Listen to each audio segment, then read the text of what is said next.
Well, there used to be a lot more of you. I guess this is called work from home, right? Well, thank you for being the stalwart ones who show up in person. And just want to give you a minute to hear some reflections on a cabinet meeting we just had.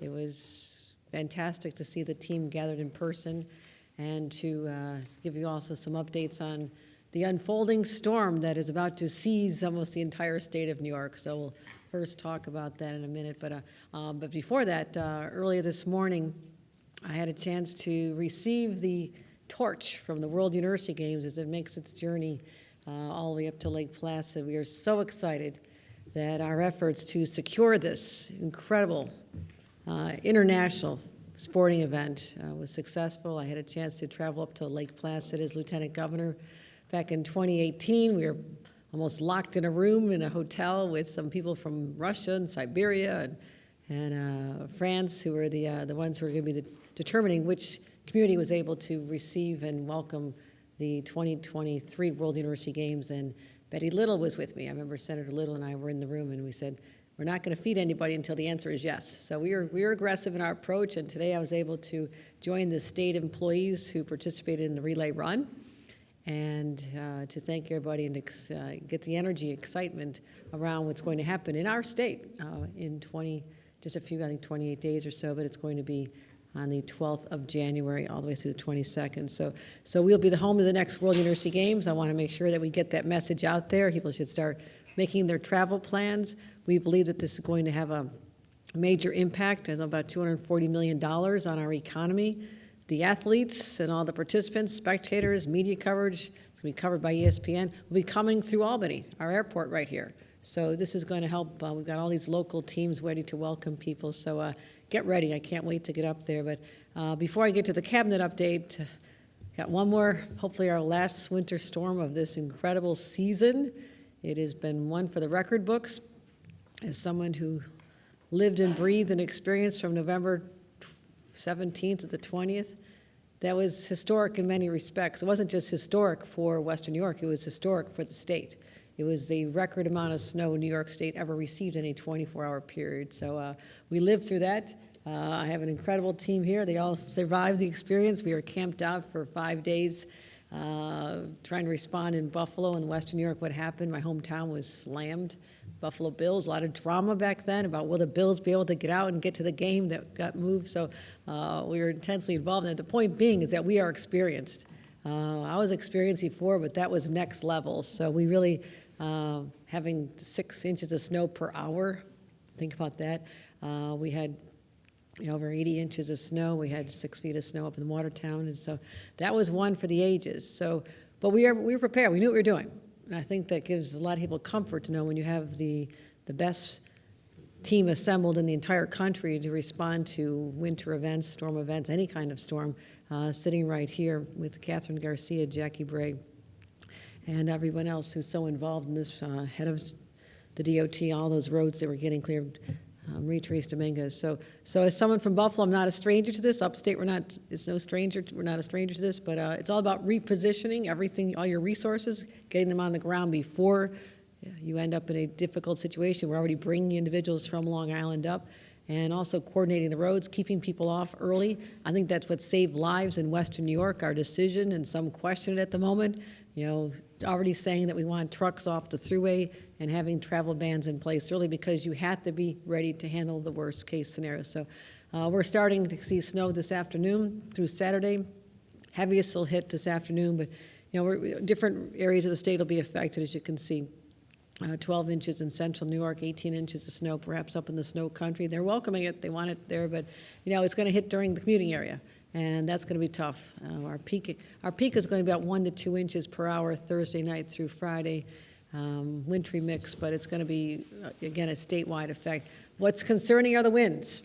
This is something we are spared in Western New York. We just had incredible volume of snow coming down, and you couldn't keep up with it. It was almost impossible to keep the roads clear, but they did.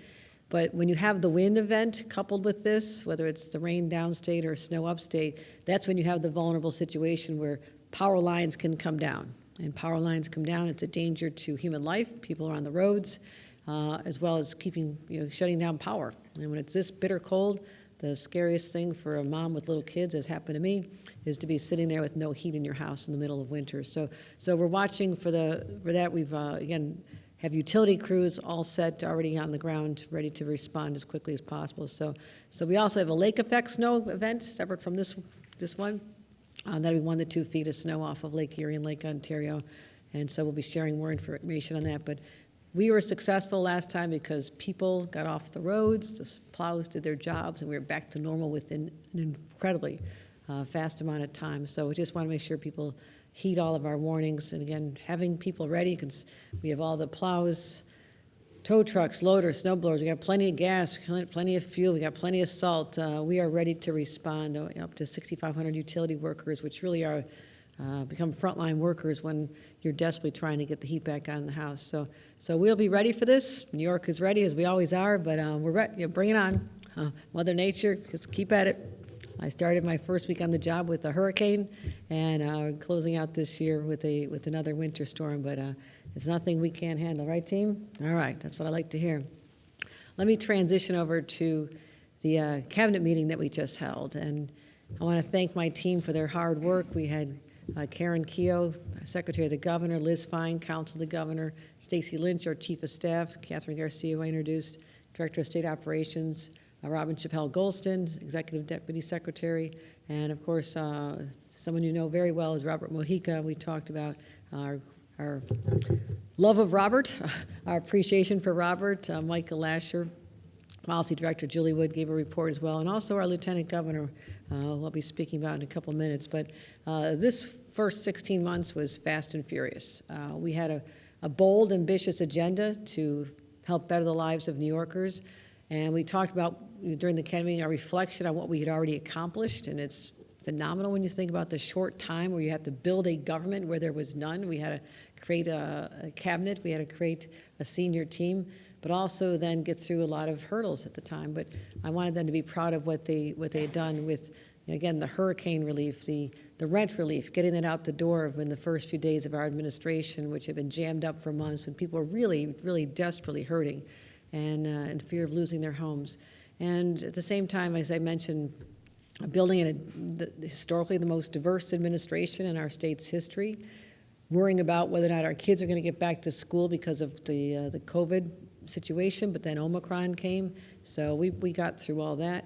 And then we had to put together our State of the State, something I'm laser focused on and have been for many months, starting last summer, putting together, again, how you build on the agenda that you already put forth last year, the unfinished business, but the new bold vision for taking us into the next year. So we did that. We also had to deal with lowering our costs for residents, suspending the gas tax. We also gave a historic amount of money back in tax rebates to people, property owners, middle-class tax cuts we expedited. So we were very conscious of how, during our budget process, we could put more money back in the pockets of New Yorkers. Record funding to schools had multiple effects. It was positive, it needed to happen, but also gave the opportunity for school districts that manage their money well to literally cut their own taxes or not increase their own taxes because of the support from us. And we had to rebuild a healthcare economy that was decimated. We're still working on that as well. But then we also had tragedies. We had the massacre in Buffalo. We talked about how we responded to that. We had to change legislation, but also start healing a community and work on gun safety, banning assault weapons for under 21. The red flag laws, we'll be giving another report at the end of this year on what our gun law changes have accomplished, building for the first time in our nation's history a 9-state consortium of neighboring states that are working on gun interdiction, and we've made a huge progress. We made huge progress there as well. Also had to take decisive action in response to a Supreme Court decision, 2 decisions, I should say. One that took away the ability of a governor to protect her citizens from people having concealed carry weapons, everything from subways to schools to synagogues to churches, public spaces.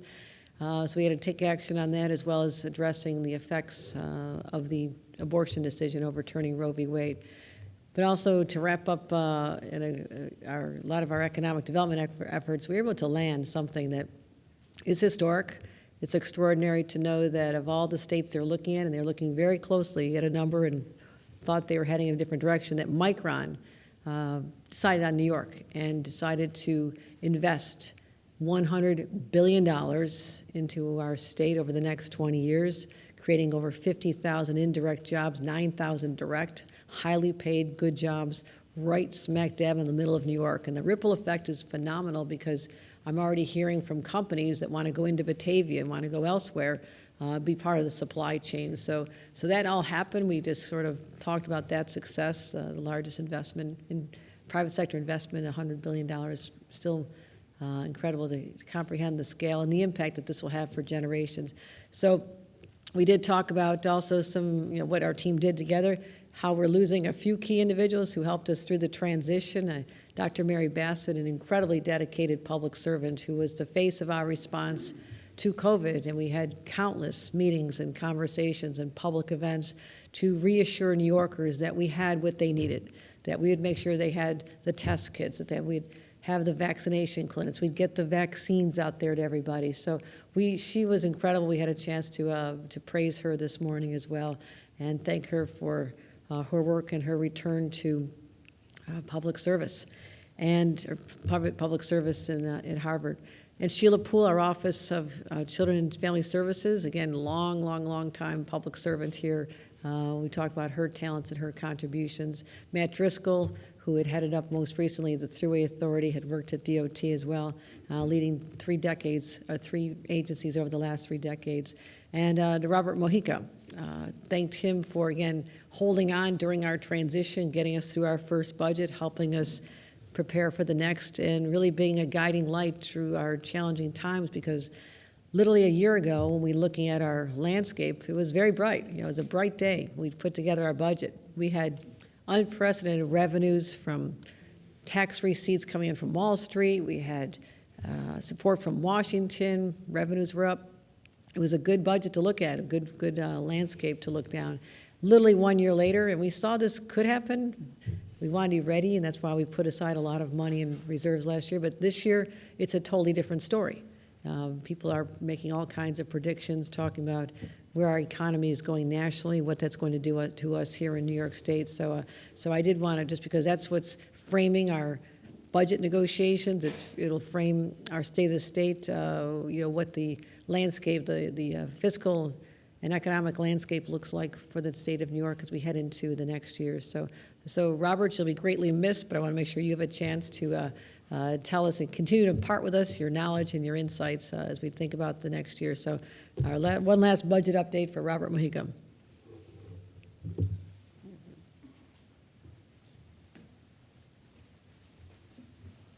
Thank you, Governor. The budget we passed last year had a lot of investments and increased spending in order to spur economic growth as part of the recovery post-COVID. That budget is holding up well. Revenues are consistent with what we had provided for in the budget, and those revenues continue to be strong through the current fiscal year. However, the outlook, right, is extraordinarily challenging environment. We are seeing most consensus economic forecasters are predicting, depending on who you ask, somewhere between 50 and 80%, right, of an economic downturn, which is driven by the actions of the federal government. So it's nothing. New York is actually seeing extraordinarily low unemployment levels, and reaching pre-pandemic levels. But the actions by the Federal Reserve, as late as yesterday, right, another 0.5 point, right, they're very focused on controlling growth and very focused on the opposite of what we're trying to do, right? We're trying in the state to encourage growth, but they're trying to, in order to stamp down inflation, we're trying to control growth. What that will mean for revenues is still very uncertain, but any time that you are going to have a decrease in growth, it's going to impact New York, particularly in the financial sectors is what we're looking at. So we're seeing, right, in the financial sector, again, very strong growth, but you're already seeing predictions of reductions in bonus growth, reductions potentially in employment levels.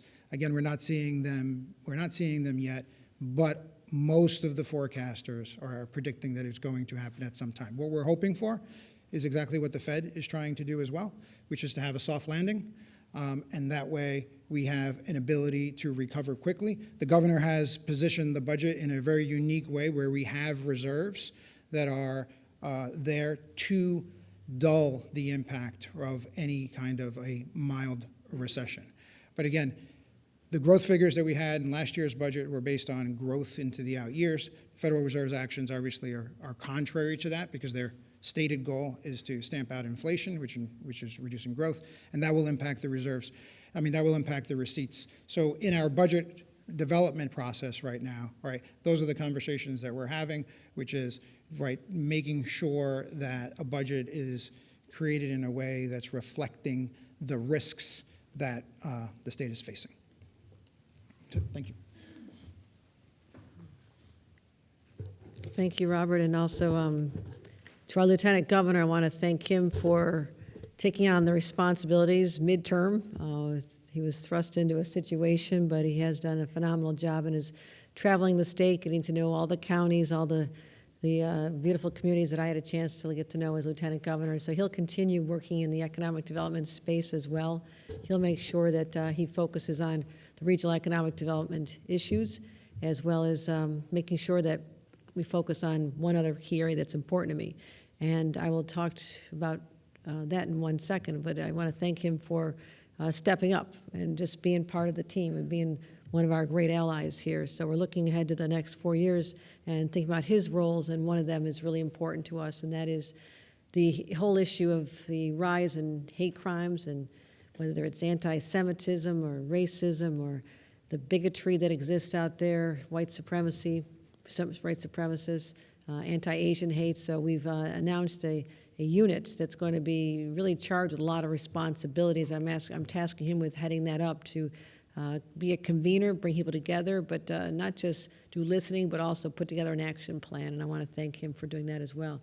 So as we approach the, we talk about the past, we talk about where we are with the fiscal impacts and what we're heading into with Robert, but also, where are we heading for the next 4 years? And this is the challenge that we have before us. It's one I embrace. It's one I signed up for. It's one I sought.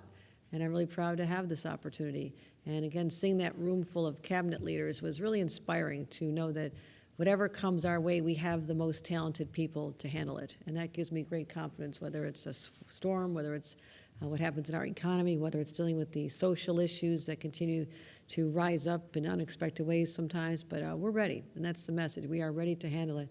So we're also not just going to rest on our laurels. We have big challenges, and I talked yesterday when I was in New York City working with Mayor Adams, and again, sometimes that gets a headline, governor working with mayor. I hopefully that becomes the norm, that people would, that no one is surprised that because of the person I am and other leaders that I'm willing to roll up my sleeves and work with, we can get a lot more done. I think that's reassuring to people. They don't need to open up the news and see conflict all the time. They want to know that people are on the same team, and so they will know that about us if they have not learned that already. But part of that is working with Mayor Adams to make sure that we have sufficient housing. I raised this a couple weeks ago in a speech. This continues to be plaguing us in that we have people who do want to be here. They just can't afford it. They can't afford to grow up in the community they were raised in. They can't come from another state and launch a new tech company or small business. It's hard for them. And I don't want that to be a reason that we are held back. We get enough housing that people can afford and give that whole panoply of range of prices depending on their income. Then we're in a different place, and we've done a really miserable job over the last few decades compared to comparable cities and comparable states. And that can no longer be the case. This is New York. It's a problem, and we'll solve it. So I announced that we'll have a vision and a plan to achieve over 800,000 new housing units over the next decade. I look forward to sharing how that'll happen. You don't just say it and it happens. There's got to be policy changes and regulations changed, but we'll get it done. As I mentioned, the State of the State will be January 10th, so you can all put that on your calendars. But we have to embrace that issue as well as many, many others. But I'm excited. I'm excited to continue leading the state. I have the energy and the passion for this, and surrounded by the incredible team of leaders you see here, as well as those who run all their agencies. New York should know that the state is in very good hands right now.